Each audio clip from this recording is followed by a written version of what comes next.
大家好，我是成大医院斗六分院泌尿科林宇巧医师。今天我要来跟大家讲解的主题是咳嗽就漏尿好困扰，拜托还我干爽下半身。那为什么人会咳嗽就漏尿呢？其实这是一种应力型尿失禁哦。应力型尿失禁的意思就是说，在你肚子用力的时候会有漏尿的情况。那其他像是急尿型或者是反应型，当然也是有可能会发生。不过我们今天主要讲的是应力型尿失禁的部分。应力型尿失禁呢，它常常发生在负压增加的时候，包含大笑啊、咳嗽、搬重物、上楼梯的时候会出现一个漏尿的状况。那可能成因就是因为骨盆腔的肌肉没有力气，或者是尿道括约肌有松弛。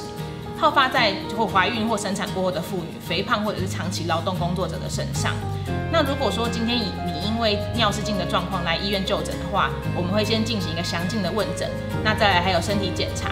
那身体检查过后呢，我们会视情况去进行安排检查，包含尿液分析，还有超音波测量余尿，以及视情况安排尿路动力学的检测。那当然也会以棉垫来测试你尿失禁的严重程度。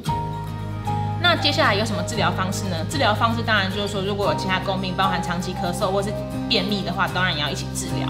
那再来就是说，要改变你的生活形态，包含像是减肥、戒烟、多次饮水跟少量。那再来还有棉垫的使用，或者是强化骨盆底的肌肉训练，也就是我们常常讲的凯格尔运动，以及行为治疗或者是电刺激，都是可以帮助辅助这个治疗的方式。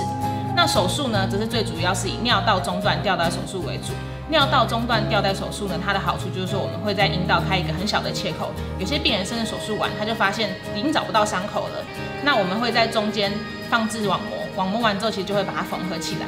所以其实这个手术呢，是一个非常小伤口，而且快速，手术时间短，住院时间也短的一个很方便的手术。而且治疗效果呢也很不错，7到9成的患者会有症状改善。手术完超过5年，6成患者也会有改善的情形。但是可能的副作用就是包含疼痛、挤尿、网膜暴露，但这个我们也都会处理。其他新兴的治疗方式呢，像是高浓度血小板血清的注射，或者是低能量体外震波，也都是未来可以考虑的方式哦。那如果说是高浓度血小板血清的话，我们常用就是注射在阴道的前壁，或者是注射在尿道的括约肌里面。那症状当然大部分的患者也都是会有改善。低能量体外震波的话，则是促进血管再生。那我们也可以安排来施打的方式，那每周施打1次，施打过后，其实患者大部分的症状也都是有改善的哦。所以其实呢，应力型尿失禁它好发的族群在自然产的妇女、肥胖跟长期劳动工作者身上，应该来医院接受详细的评估跟检查。